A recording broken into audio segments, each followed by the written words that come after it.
Trump files a lawsuit against Facebook, Twitter, and Google. Andrew Cuomo's daughter is now considered as demisexual, and a gay men's choir is coming for our children. I'm William Hall, and this is The William Hall Show.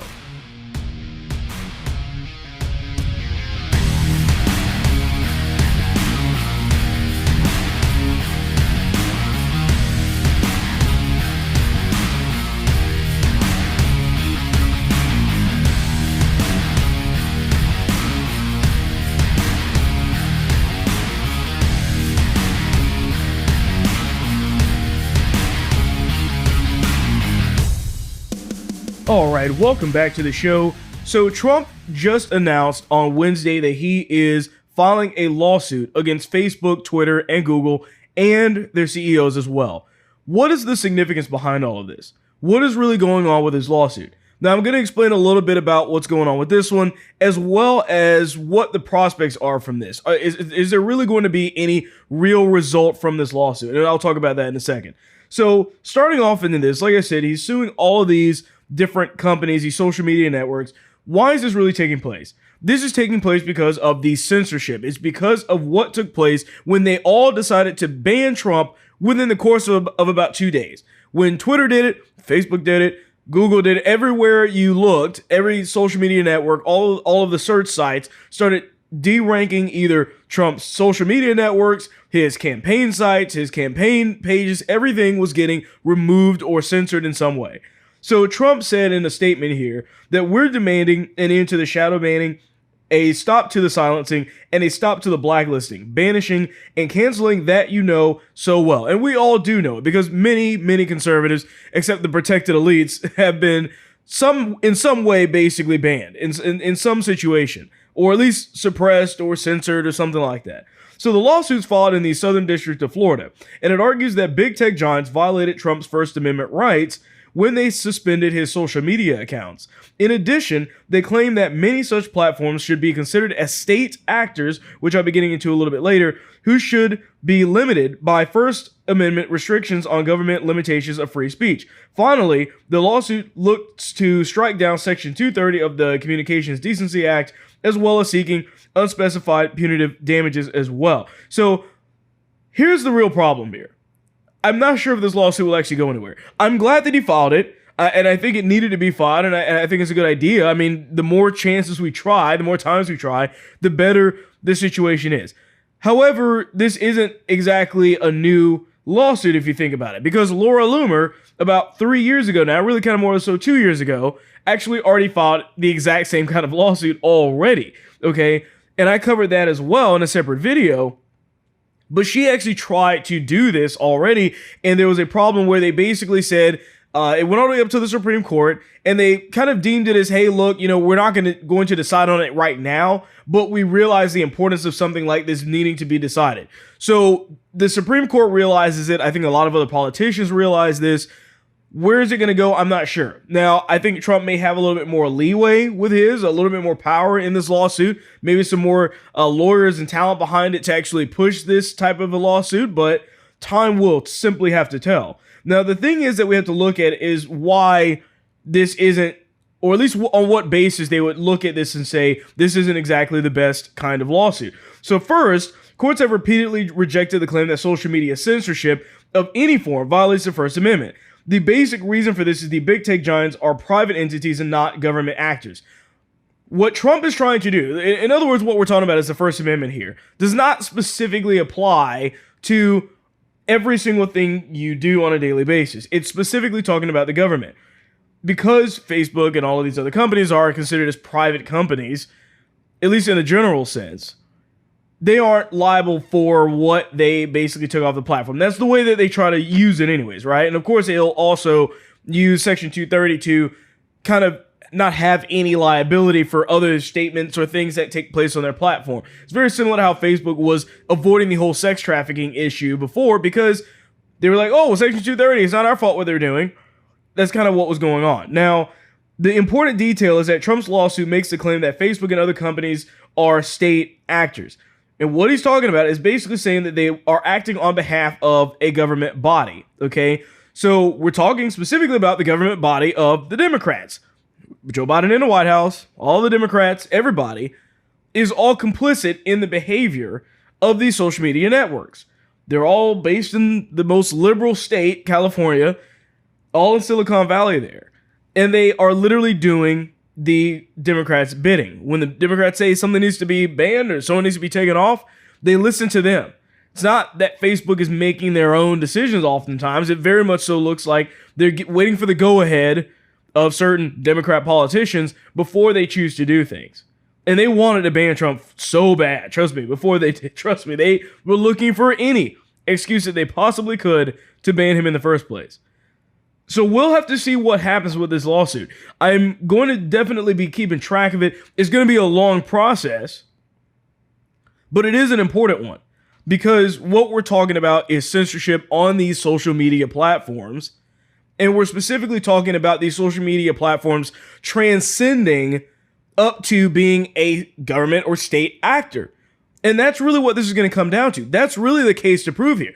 If this lawsuit can show proof and prove it to the courts, and the courts go with that Facebook is now operating in tandem with the Democrat Party, then all of a sudden, yes, then they have a case in their hands. So that's really what this case hinges on. We'll see where it goes. Other ones, similar ones have been filed before, but only time will tell.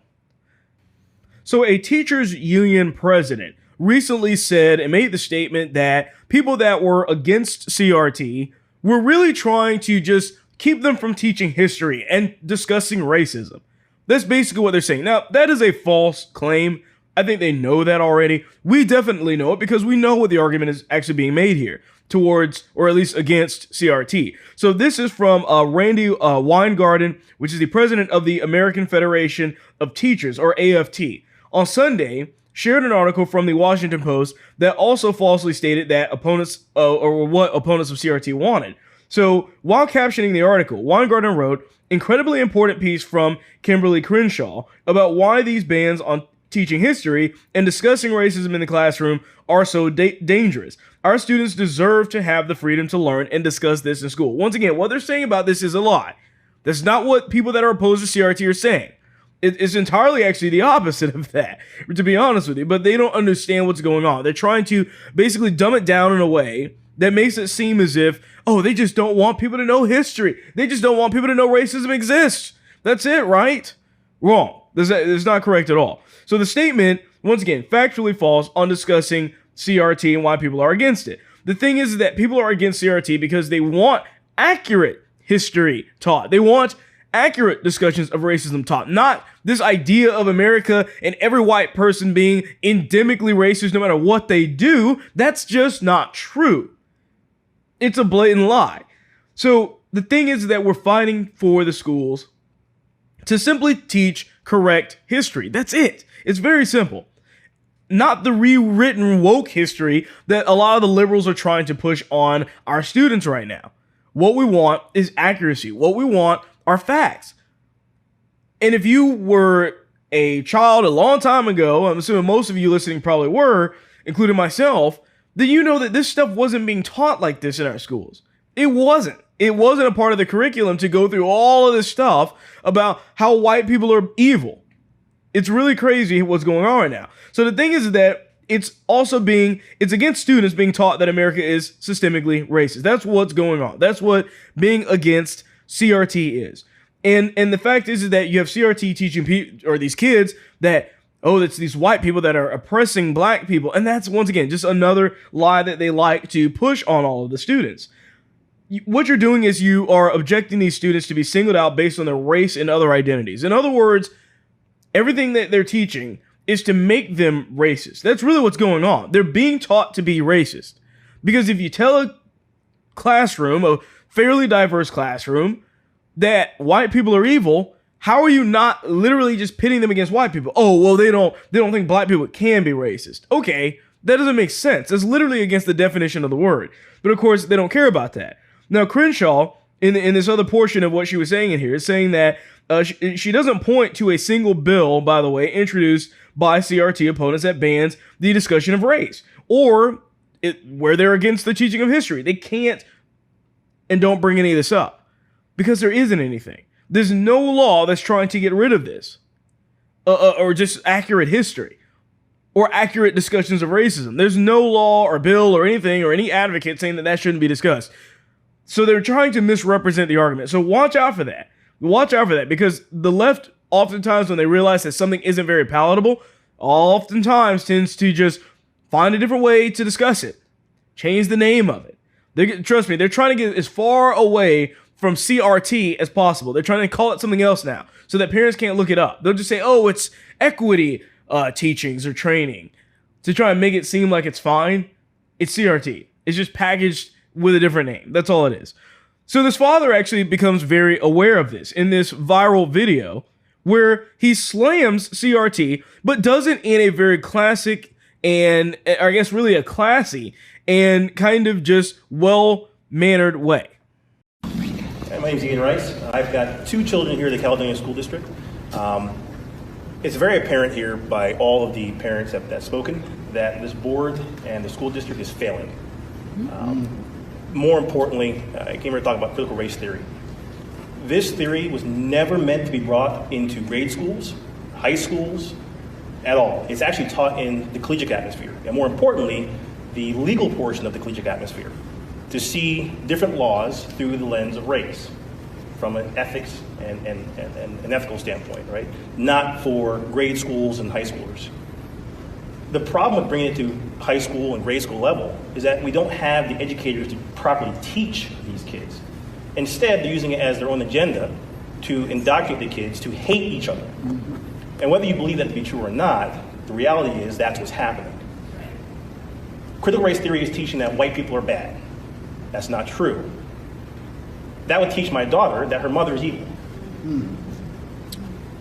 You already have an educator within your staff that has pulled my daughter aside and said, well, you're a minority, so you know better than to engage in certain things. Wow. Whoa. When I was brought to the school's attention, nothing happened to the educator. Instead, my daughter was brought in, and she was ridiculed. So my question is now, with critical race theory being brought in, what is your criteria to educate the educators? And who are you to educate my children, or any of our children, in life issues? That's our job. Yes. Your job is to teach them math and science. Our job is to teach them about life. I believe racial issues and tensions across the U.S. are nowhere near what they used to be decades ago. Do we have a long way to go? Sure. Do we still have individuals out there that need to be taught? Absolutely. But I believe the people here don't look at me as a black man. They look at me as a man standing in front of you addressing an issue that we all are very passionate about. That's right. By the way, the father's name is Ian Rice talking there. And like I said, very classy and just a very well-mannered way of just dismantling the absurdity that is CRT. That's really what's going on. And I love what he was talking about there, where he was saying, look, I can't teach this, or you can't teach these things to our children. This would literally teach my daughter to hate her mother, right? And as a black man that is married to a white woman, myself, that is something that you see repeated throughout all of the CRT. It doesn't apply to those that are apparently more tolerant, right? That's what you would maybe think, possibly, or don't care, or aren't seeing race as a thing. They want you to see race. And this is why I would never have any of my future kids in a situation to be taught this kind of stuff. It's absolutely ridiculous. It's not going to happen. You have to draw the line somewhere. You really do. And we're in this situation where you see the left, where these kids that are mixed are growing up, maybe listening to this stuff, thinking, what in the world am I? Black, white, this or the other. But the left is so busy trying to pit white against black and all the races and separate and segregate everybody up. They're so busy trying to do that the kids that were maybe born out of a tolerant or a more tolerant, or whatever you want to call it, just a mixed race family or whatever, are unable to fit into the narrative because the Democrats just they don't care about them. They get left, and then they are the ones confused, trying to figure out what they should be doing. It's absolutely crazy to me that this is what's going on right now. And I think this guy really made a really nice case about that, because you really have to pay attention to this stuff. You really do. It's sad that they're teaching this to their daughter, and I'm sure many other parents will probably be a lot more upset about what they're teaching to their daughter as well. But this guy handles it very well and just dismantles all of the just stupidity that comes along with CRT and all of his teachings. Just really rude the way that teacher was talking to their daughter as well. I mean, I couldn't believe having to deal with that type of a situation. It really is just sad to see that. But once again, these parents are waking up to this. They really are. We're seeing this more and more. I've covered it so much on this show, where it seems like several weeks or several times a week, you see more and more parents that are becoming aware of these things that are happening to their children. You really are. And so as a result of this, because these parents are waking up, these parents are noticing what's happening in the schools and fighting back against it, now you actually have the nation's largest teachers union. They scrub all talks and evidence about CRT off of their site. This is recent, okay? So this union, by the way, works for more than 14,000 school districts across the United States. So this is no small fish. This isn't a isolated district or anything like that. This is a massive teachers union. And so over July 4th weekend, the National Education Association, the NEA, held its annual representative assembly. The union passed an agenda item that pledged to share and publicize information already available on CRT, what it is and what it is not. Of course, they will probably misrepresent exactly what that is, but following negative press coverage of the resolution from primarily right-of-center news outlets, Jessica Anderson, the executive director of Heritage Action, uncovered that the NEA removed the agenda item from its website. So they got caught. That's what happened. And then they, of course, had to scrub the evidence of it because they're embarrassed about it. My thing is that for these people being the same ones that advocate for Pride Month and being so proud of everything they do, I was born this way and we're Democrats, we're outspoken and we're willing to fight people over what we believe. Okay. But then the second that their stuff gets exposed, it's gone. They try to hide it all of a sudden. They're changing the names. The left does this all the time. They've been doing this for many years. It's the same thing actually that Disney did very recently when they got called out for teaching critical race theory. In their employee documents. What did they do? Within a week, it was gone. Now, they're probably still teaching it, but the material is gone off of where the employees would be able to see it. It's obvious that these companies are very aware of this. They don't want this stuff to get out. They don't want people to know that this is what they're teaching their students. They don't want people to know what's going on. Because the second that the backlash is there, they're like, oh, okay, we may even need to back off of this. But the thing is that these systems with parents and other things like this keep these people in check. We have to keep these people in check. If for any reason we're just saying, you know what, forget it, not a big deal. Let's just that's that school district in that crazy liberal state. Just leave it there. It's going to spread. It will.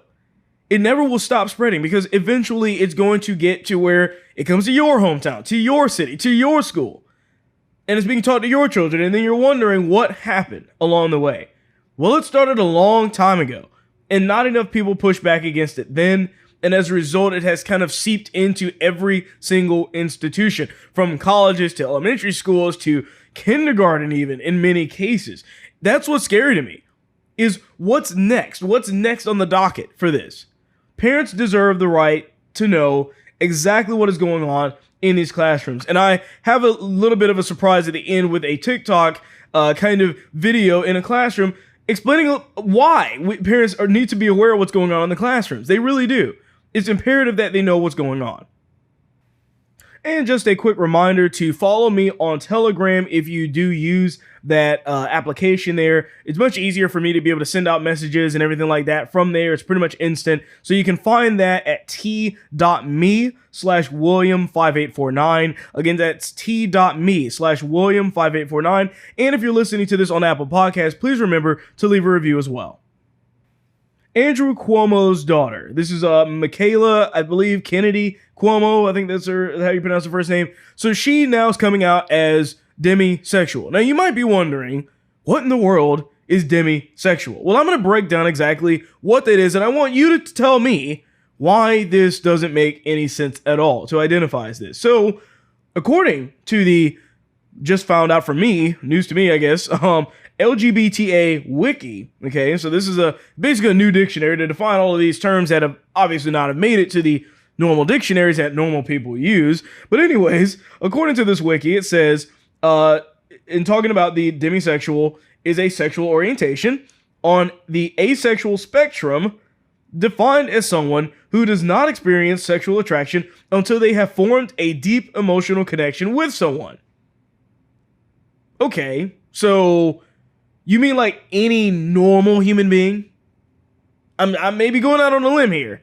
I may be going out on a bit of a limb, but I think it's safe to say that most people that are probably watching this or listening to this would like to have a deep emotional connection with somebody, right? Okay, I think that's, but I doubt any of you that are listening to this would identify yourself as demisexual, because that's what it says. So it goes on to say in this definition here that the connection can be romantic, platonic, or some other form of connection, but it is forming an emotional bond with someone that does not mean that the one is automatically attracted to said person, as it just means that there is now a possibility for one to feel attraction. So not just the idea of being attracted to somebody, but it opens up the door that they would be attracted to somebody. So being demisexual could just mean, well, I just need to be emotionally attached to that person first, and then I can be attracted to them. That's basically what's going on. Which, like I said, is anybody that takes relationships even remotely seriously. Which is kind of weird, because none of us, like I said, identify as demisexual. So the thing is that what they're talking about here is this development of an emotional connection with somebody. Now, they're saying that it could, like I said, it could be romantic, platonic, or some other form of a connection. But the thing is that when you have to form that emotional connection first, is what they're getting at. Now, why this doesn't make any sense is that it's actually equivalent to what would be considered as a tautological statement. Because it's like saying the brown fox is brown.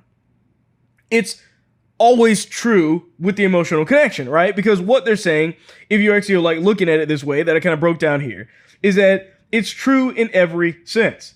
It's the idea that you have to have an emotional connection with somebody to have an emotional connection with somebody. Do you see what's going on here? That's the problem with this whole demisexual thing. It doesn't make sense. Because the emotional connection with somebody is kind of the end result, right? That there's some attraction with the emotional connection. But it's like, but you have to have an emotional connection before you can have said emotional connection. It's like, wait, what? It's true regardless of the situation, which basically means it's a meaningless term. That's what we would deem that to be. It means nothing. So why is it defined as a sexual orientation? Why is this considered the same, if not similar, in the sense of the LGBTQ whatever plus that they keep adding to spectrum? Why is it considered as right along with lesbian, gay, bi, and all the rest of that stuff? How does it work that way? Well, it's all about being a member of a victim group. And this is where you get the real sense of what's going on here. The left wants to be victims so bad. They want to be victims so bad that they need for everybody to be a victim. It's a part of the framework. Remember how you look at these people when you see these societies this way. People called it a long time ago that eventually what we're going to wind up stumbling upon is a society where everybody that is on the left, that is a victim in their victim groups, will soon be at the top of the food chain. They're going to be the ones that are able to do whatever they want because of the way that society has flipped everything on its head. Now, everybody wants to be that victim. They don't want to be the person that doesn't have some weird classification. They want to be a victim so bad that they're willing to make up a term like demisexual that means nothing just to identify in that way, just so they can throw it in their bio with their pronouns that they also decide to make up. That's the point of society that we're in. And make no mistake, her being Andrew Cuomo's daughter obviously gives her a decent amount, by the way, of privilege. If anything, we're talking about socioeconomic privilege, right? Because she obviously has a decent amount of money. I mean, her last name alone is going to come with a bit of privilege. Just like the last name Biden came with a bit of privilege for Hunter as well. It's the same generic thing, even without the money. So what you're seeing here is kind of crazy. To me, it's just showcasing the need to be a victim in every single way possible. There's no way that they can't be a victim. They have to be. And it's leading to this society where people are running headfirst to be in some type of category that would identify them as being anything other than just a straight person. Because to the left, if you're straight, you're not special. You don't get all these privileges. You don't get to parade around at Pride Parade. You don't get to have some crazy word made up for you that you can stick in your bio and say that you identify as. It's kind of like Demi Lovato talking about her being pansexual. No, I'm just attracted to just a little bit of everything. Why? Because they have to actually put this into some type of word so that they can be a part of this victim status and then say, I'm being oppressed because I identify this way. Worship me. Say all of these good things. You see this repeated all the time. This is why this stuff's affecting our children, by the way. Because when the schools start doing this, they start rewarding this behavior. They're telling students, hey, you get no special treatment for being straight and white, but you're going to get all of this privilege the more ticks on the box you check. And when other kids see other students with all these ticks on their boxes, they want to be a part of that too. And when they get to be a part of that, then you wonder what happened. It's because they want to be a part of the collective. They want to be in that crowd that gets all the special treatment. At that age, they don't know any better many times. So they tend to fall in with the wrong groups of people, and that's where it leads them. That's where they eventually wind up being. So when everybody's a victim, the ultimate kind of end result of this process that the Democrats and leftists are trying to enact right now, then nobody's really a victim. But really, I'm not really concerned about what she's doing and anybody else is doing. It's just very interesting when you see this direction that the left is going in, where everybody's a victim. Everybody must be classified under this category, which, like I said, eventually leads to a situation where nobody is really a victim at all. So the San Francisco Gay Men's Choir has decided that they were going to make a song talking about how they're coming for your children. A little pride will convert your children. Then we'll turn to you, giving up the fear inside is freeing like you never knew. Go and see San Francisco. Go and turn up that disco. You'll forget you were ever upset. We'll convert your children and make an ally of you yet. We'll make an ally of you yet. We'll make an ally of you yet.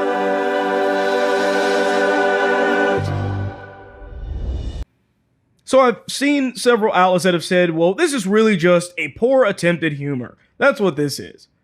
But really, is it humor, though? Is it really humor?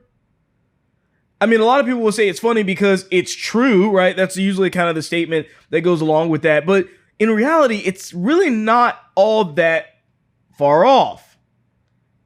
This is something that they're basically doing at this point. I mean, if you haven't been paying attention, you should be. When we're talking about the left grooming children, trying to get them to think along their ways with their woke ideology and politics and everything else, shouldn't come as any surprise that they would actually be coming for our literal children. As much as they may want to pass this off as a joke, I don't think it's a joke at all. Look at Drag Queen Story Hour. That's a big one. That's one of the ones where they bring the drag queens in to read children's books to these kids. Why? Couldn't bring in a professional, couldn't bring in somebody that actually has a life to live up to. Nope, they're going to bring in a man that dresses up as a charade of a woman, because that apparently makes sense to them. The children's shows, by the way, Blue's Clues, so many others that I've covered on this show as well, where they are openly just showing this on Nickelodeon, showing this on these different channels. They are absolutely coming for your children. Pride Month was filled to the brim with all of these different types of shows and whatnot going into kids' programs or different shows that had to bring it up for whatever reason. I'm old enough to remember when the gay people years ago said, we just want to get married. Remember that? Well, it's not hurting you at all. We just want to be able to have the right to some government benefits. A lot of conservatives caved on that one. Now we're seeing the effects of it. Then they start trying to force you to bake a cake. Then they start telling you that you need to teach your kids something this way. Then they start with the trans stuff. Now we're experiencing the mile. We gave them an inch. Now we're experiencing the mile right now. That's what's going on. The thing is that, you think about the argument of the LGBTQ community, and they always say, well, we were born this way. But the fact is that this thing is actually kind of saying something otherwise. It's saying, well, we can just turn your kids gay. We can turn them into us. Bring them our way. We'll make sure they're gay. Or is that argument changed now?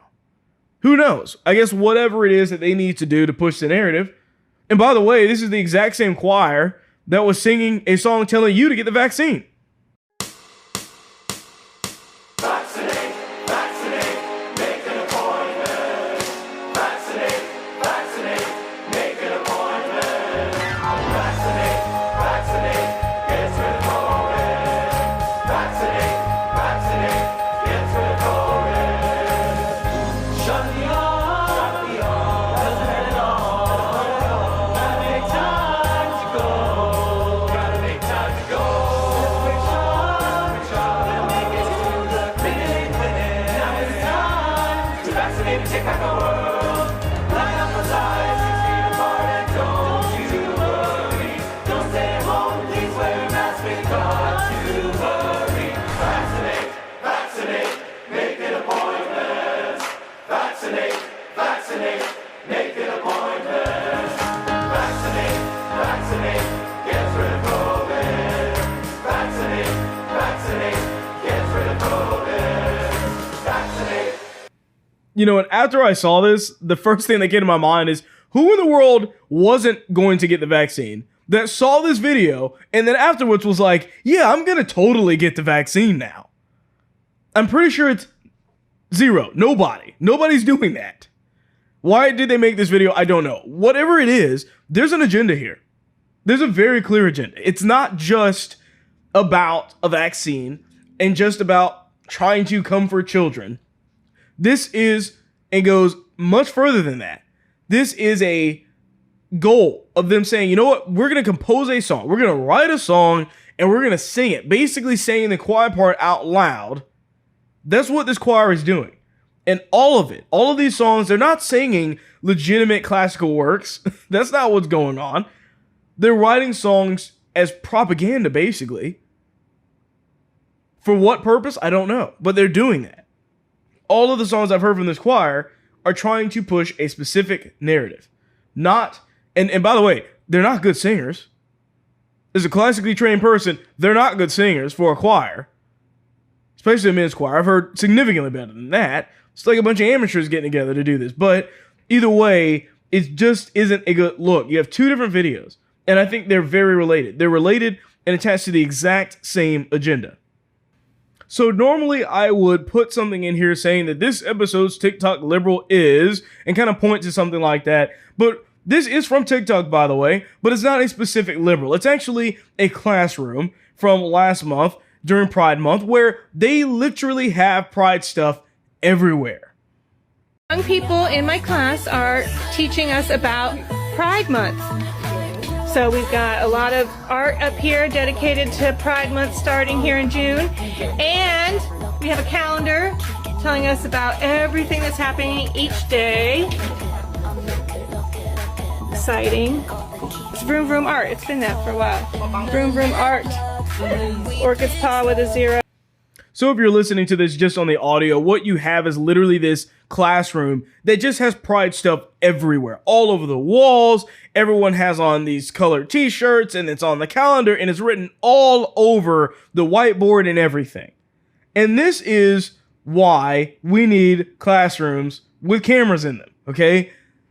The thing is too, when you look at this, is think about what would happen in our schools. Just for a second, just go on this little mind journey, I guess, with me for a second. What would happen if they put this much effort into teaching math, English, what would happen? But instead, no, we're going to have the classroom decorated with pride junk and pretend as if that's what's important. This is why, like I said, teachers in these classrooms need to be under video surveillance. We need to be able to see what is going on. Parents have the right to know what's being taught in these classrooms. Because I'm pretty sure if they saw this, they would be blown away at the ridiculousness of it.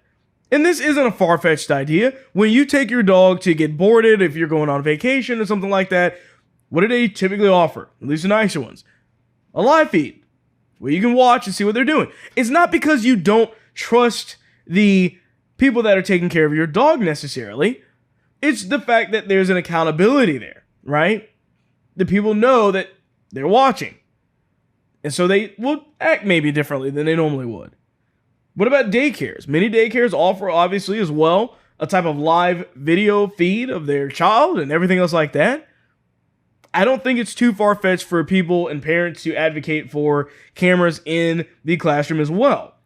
And the thing is that I know a lot of people are probably like, well, any surveillance is probably a bad thing, especially for the teachers. That's just going to make everything so bad. But the thing is that typically when we're talking about that, we're talking about people surveilling us when we, first of all, aren't aware of it, and two, have no right to do so. In this situation, though, parents are the ones funding and paying the taxes to get these kids in the school, paying the teacher salaries. There should be some accountability in regards to that. Something needs to take place for that to work. Like I said, this isn't Big Brother, as a lot of leftists might try to claim. It's accountability. That's all it is. Teachers want to be in private and want to be doing things secretly because they don't want you as a parent to know. And I get the teachers that are saying, well, you know, the worst part about the job is the parents and all this stuff like that. Listen, if you're teaching the correct stuff you should be teaching, this shouldn't be a concern for you.